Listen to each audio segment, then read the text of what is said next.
Praise lord. దేవుని బిడ్డలైన మీ అందరికి వందనాలు. ఈరోజు పరిశుద్ధ గ్రంథంలో నుంచి దేవుని వాక్యం కీర్తన 45:11 ఈ రాజు నీ ప్రభు నీ సౌందర్యమును కోరినవాడు కనుక ఆయనకు నమస్కరించుము అనే మాటను మనం చూస్తున్నాం. ప్రభు అయిన యేసయ్య మన రాజు, మన ప్రభు, మన రక్షకుడు. ఆయన మన సౌందర్యాన్ని కోరినవాడు. సౌందర్యం అంటే ఏదో శారీరకమైన సౌందర్యం కాదు, బాహ్య సౌందర్యం కాదు, ఆంతరంగ సౌందర్యం. తండ్రి మీకు స్తోత్రాలు చెల్లిస్తున్నాం.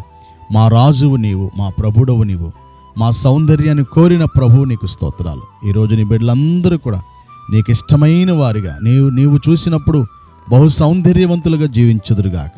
దేశ విదేశాల్లో చూస్తున్న నీ కుమారులు కుమార్తెలు వారి బిడ్డలను దీవించండి. స్కూల్స్ కాలేజెస్ని దీవించండి. అలాగేనైనా వారి యొక్క ఉద్యోగ వ్యాపారాలు దీవించండి. ఆర్థిక సమస్యలు తీర్చివేసి మంచి ఆర్థికంగా కంఫర్ట్ జోన్లో నిలబెట్టమని యేసు నామములో ప్రార్థించి వేడుకుంటున్నాం తండ్రి. ఆమేన్. దేవుని కృప తోడైనను గాక. ఆమేన్.